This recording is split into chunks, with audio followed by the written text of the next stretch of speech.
I had the joy of speaking with Vyasar Ganeson of the Netflix show Indian Matchmaking. On the show, he was a fan favorite just by being an unapologetic geek. He paints Warhammer miniatures and loves Dungeons & Dragons. We had a long discussion about gaming as a minority and how our lives affect our games, and even how D&D affects his dating life.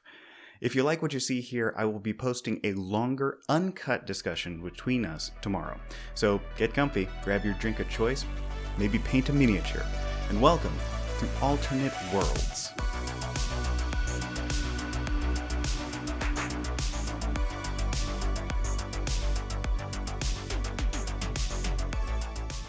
For so many people, their experience playing D&D starts out with them being a player for many years, or many games at least, before they build the confidence to be a DM. For me, my experience was, you need a DM out of necessity. Anyone else who's willing to do it, can you do it? And so I started out that way. And people seemed to like that I was DMing. I seemed to enjoy it. And it was like, this is a very different, interesting way to do this kind of game and have fun. So let's keep trying. Let's keep doing it. It's like a standard dungeon crawl. But there was still political drama and intrigue happening in town that you had to deal with. I was like, what can we do to make a dungeon crawl more interesting? Let's add a little drama. I had been watching a little bit of West Wing at home, so that definitely fueled into it too. So we had, out of maybe 6 or 7 people, I think 1 to 2 girls. One of them would come back in and out. In terms of ethnicities, Zach, our first dungeon master, was white. But I'm trying to think. We had 1 or 2 Hispanic kids. We had myself, who was Indian.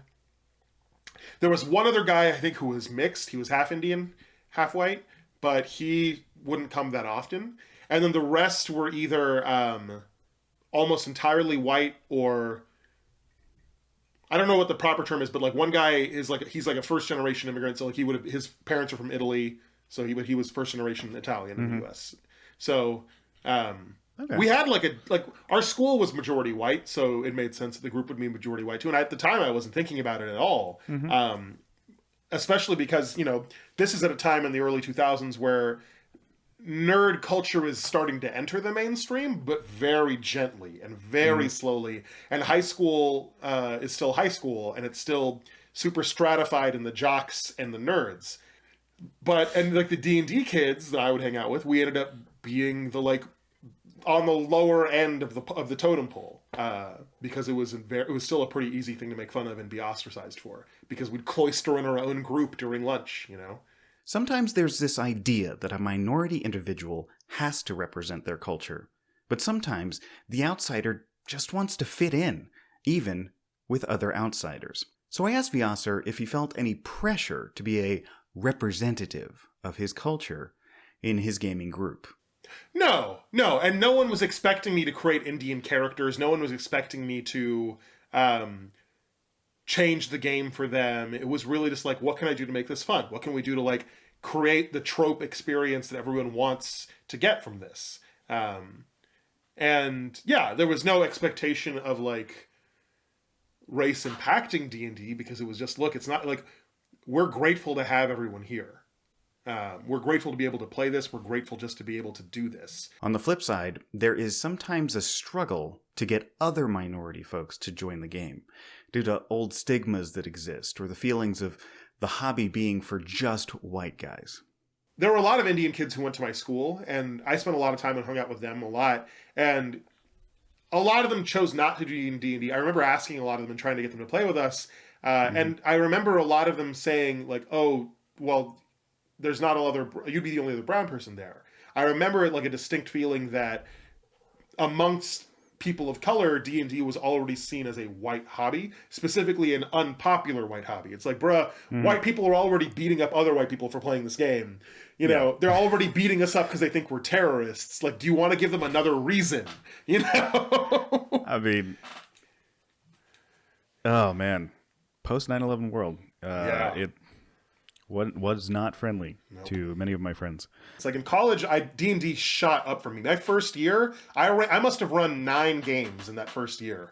It was insane. My GPA reflects that, because boy howdy, I was running games than I was learning. We're bucking the trends, man. Oh. We're brown guys playing D&D and brown guys with lower GPAs to show for it. Yeah. Yeah. It's not painful. But I got to college, and I went to a small liberal arts college in Meadville, Pennsylvania. 2,000 kids went there, and out of those 2,000 kids, maybe 5 of them were Indian. And the majority of the school was as white as the driven snow, so, which fell pretty heavily. Like 6 feet drifts were not uncommon in Pennsylvania, which is great for D&D because you're stuck inside, like that's where you're going to be. That's where you're going to play. Yep. And we had a really robust gaming group at my college called Argo. There's the Allegheny Role-Playing and Gaming Organization. And every Friday night, they actually got paid by the campus to host a alcohol-free alternative. Rather than going to the frat party or drinking in someone's dorm basement, you could go to the campus center where we'd have board games, we'd have D&D, we'd have all kinds of fun stuff going on, and we'd have like pizza, soda, snacks, all kinds of stuff. And it was always really popular. There was always like a solid like 20 to 50 people there. So I made a lot of friends in that group really quickly. And I was very keen on playing D&D there as well, but I noticed like the same thing. No people of color here, like almost entirely white people. Of the other people of color, there were almost always like maybe 1 or 2 Chinese or Japanese or Korean students. I didn't see another Indian person join that group until my junior year. Yeah, it was a hard time to be alone because I was really searching for connection. Like growing up in Austin, I had my temple community, I had my family community, I had my Indian friends, and I had like a pretty big group of people I could hang out with who looked like me or came from the same background. And at Allegheny, where I went to college, it was my first time being around brown people who were not only comfortable being the only brown person in the room, but they wanted to be the only brown person in the room. Mm. It was hard. It was a hard thing to go up to them and be like, hey, do you want to like start a Hindu students organization or, come play D&D with us so I'm not the only brown person there? And they were actively saying, no, I don't want to do that. That's the thing. When I joined, I was the only Indian guy in the group. And everyone, and it's funny because I remember like my second week on campus, I didn't feel like I had found my people. My roommates were okay. My hallmates were fine. Like there was 1 or 2 other people who was like, oh, we're going to start a band. Yeah. Who doesn't say that at some point in college? There was that. Exactly. But then I saw a bunch of kids wearing black hanging out in the college center talking about D&D. And so I started lingering near them and they were like, hey, come over and sit with us, man. And so I was talking to them and shooting the breeze. And it was very clear, like, oh, these are the people I was looking for. And then I went to the Friday night game night and I immediately discovered like, wow, it's not just the goth kids and the people who are trying to be the outcasts. It's people who are resident advisors, community advisors, people who work for different offices or student workers, like people who I've met and didn't think were nerds showing up here. And it was across like the gender wall too. Like we had a huge number of girls in the organization from day one, which I was astounded by. I was like, man, female nerds exist. It was such a stupid thing to say and think of when I was that age, but it was also like, this was the first time I had been in a group that was almost entirely run by women. Many of us find our gaming heyday in college, but post-college, our gaming lives change. Other responsibilities sometimes get in the way, and making new friends becomes harder. So sometimes you have to get creative to get your gaming in. I found a Pathfinder Society. It's like, oh, this is really cool and different. These are scripted missions every week. We get special, like, faction missions from our secret, mysterious bosses. I get to meet up with the same people or different people. And maybe we'll have different DMs who try to run things differently. And some of the players in the group were cool, but the DMs, it was maybe 1 or 2 people who DM'd, and they were all terrible.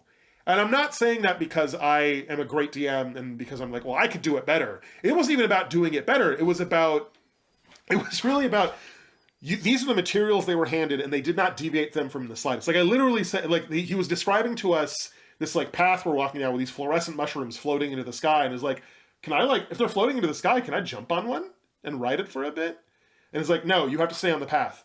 And I was like, what do you mean I have to stay on the path? My character doesn't have to do anything. Like, I can just jump on this mushroom real quick.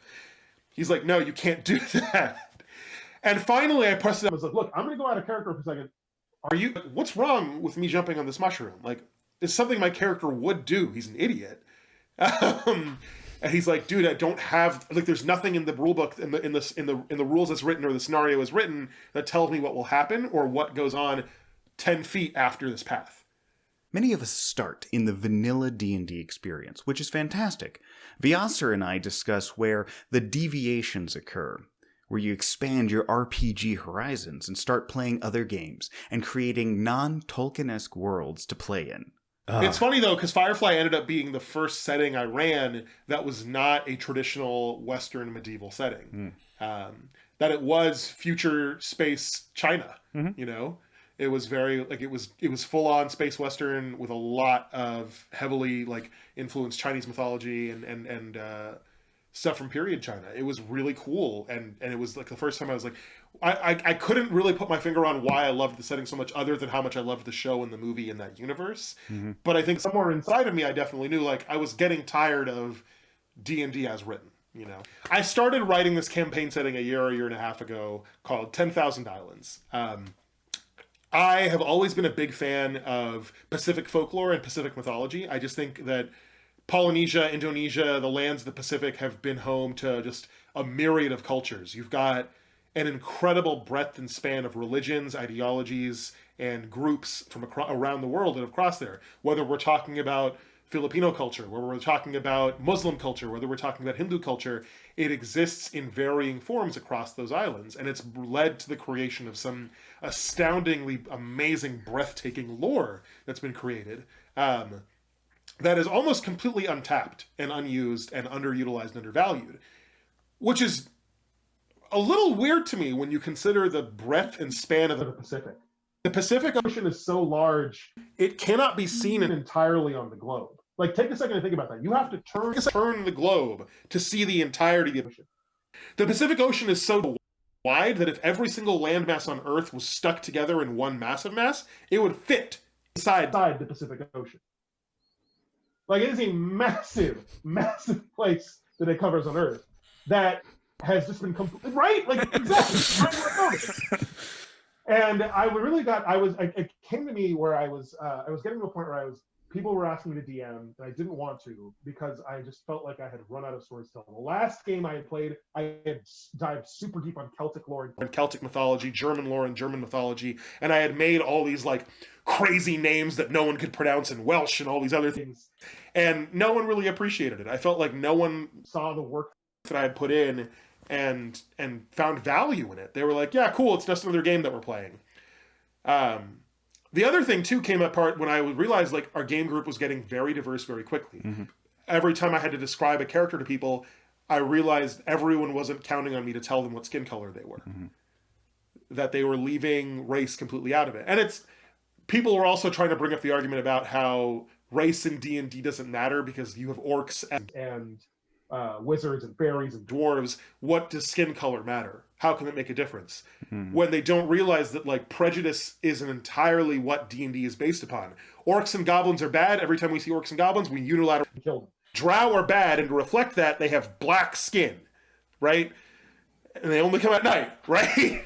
It's literally like the entire lore and world that D&D is based off of is built on a prejudice and racist system. And you have to acknowledge that.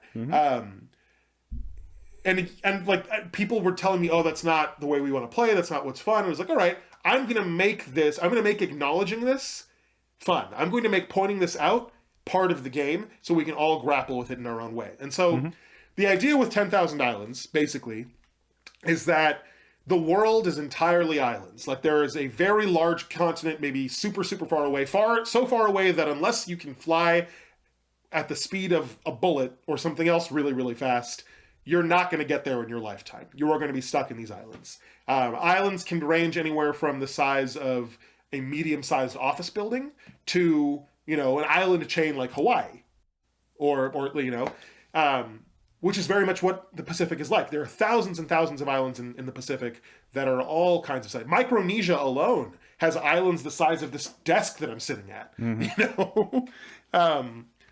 So the idea then was to say every single island has its own for the most part, unique culture and lore. So I came up with a few, and then I encouraged my players to come up with a few more. I was like, look into Pacific lore, look into Pacific mythology. Here's a bunch of links to a bunch of websites that have all that information. Here are 7 books that I've collected from all my visits to Half Price Books and all the like deep dives in library bookshelves that I have found that have more lore.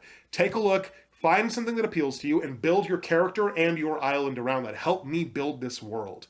And every single one of my players collectively at the same time realize this is not just different, it's important and different. Even if you don't care about diversity at all. Like, let's say you're just one of those folks that's just like, I don't care about race issues or diversity and all this other stuff, you know, well, then just be more creative. Okay. Yeah. There is a wealth of ideas and information out there. There's a wealth of stuff that you can use for anything across any spectrum without like trying to be like, oh, I'm pandering to diversity or whatever. Yeah. Like, one of the simplest things that were like drew my characters into this game was just a different way to do vampires. One of my most favorite things about Malaysian mythology is the Malaysian vampire, the Penanggalan. It is the most horrifying vampire you can ever think of. Like, way scarier than Edward and Bella. Way scarier than Bela Lugosi Dracula. Way scarier than even Nosferatu with his creepy bald head and everything. The Penanggalan is a vampire that detaches its head from its body to hunt, pulling the entrails out with it. So it is a head flying around with intestines hanging out behind it. When it finds its victim, it throttles them using the intestines before it drinks their blood. Well, that's horrifying. Right? It's so terrible! And it only gets worse. It only gets worse from there. Penanggalans are always women. Their victims are always women. They specifically choose their victims in order to, like, increase mass despair and hysteria in the populace, which means that their bodies aren't hidden in a barrel somewhere. They're, like, draped in pieces over town square. Pretty consistently, I play with at least 1 or 2 women in my group, which is nice. I wish there were more. I really, like, the goal is to one day run a game for a group of all women. That sounds really fun for me. I struggle with it because it's like, well, ideally there would be a woman DM for that group, so it'd be an all-woman game, because I feel like that would just be better. But then you wouldn't be a part of it. But then I wouldn't be a part of it. It's like, I'm like, I want to be there. I want to be there. I want to be a little bit selfish just so I can participate. Yeah. But yeah, I have another group that I'm running in that's just a 3-person group. It's 2 women and 1 guy, and it's hilarious because the 2 women started off as best friends. Like, their characters became really close, and it was great because one of them had experience playing D&D, one of them didn't, so it was a really easy way for them to learn from each other. Mm-hmm. And it was great because the 3rd guy, he's a husband to one of the women.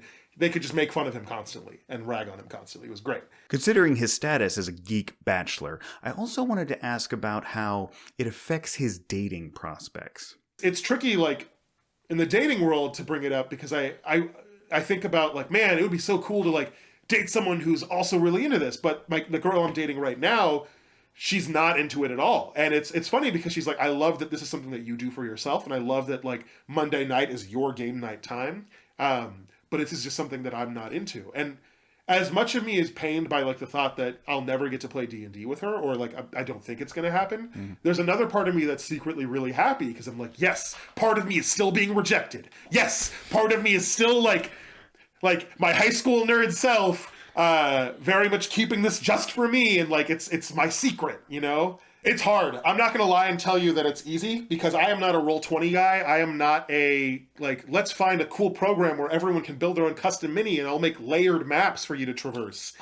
That is not what I want to do because it sounds like a lot of work. Being a DM is already a lot of work. I don't need to add more to this. So we're basically doing purely Zoom games and going full theater of the mind. If they ask me to draw them, like, okay, we're in combat now, can you at least give me a general layout? I try to describe it as much with words as I can. If they force my hand, I make a quick drawing in MS Paint, which they've all come to love because I'm really bad at MS Paint. So it's a lot of just like, this squiggle is water. That squiggle is a boat. I'm going to throw this out there, okay? And then I'm going to post it on the internet so that people can guilt you into this. I'd be more than happy to run one for you and your girlfriend. Ooh. So that you don't have to deal with the maps, minis, and artwork. Let me do that work for you. Oh, Alex, I love you so much. I'm gonna bake you a pecan pie. I love you so much. I'm just saying, long distance is hard. D&D makes things easier. It's true. So- No, that's very true. I would love that, especially because this is gonna be the first game I get to be a player in almost 2 years. So I'm really excited about that. Yet another chance to introduce a new player to the world of Dungeons and Dragons. I hope you enjoyed, folks. Remember, I will be uploading the full conversation between us tomorrow. It has a little bit more of my thoughts of what we were talking about. If you like this content, please hit that like button. Share it with your friends, even if they're not D&D players, because, hey, you never know. You might be introducing a new person to the hobby. Be sure to share your thoughts below. If you want to see more content like this, hit that subscribe button and the bell icon to be notified when we upload new videos. If you're a DM who would like to share your experiences on DM Good Gaming, please reach out to me. And remember, folks, roll dice, roll play, and roll with it.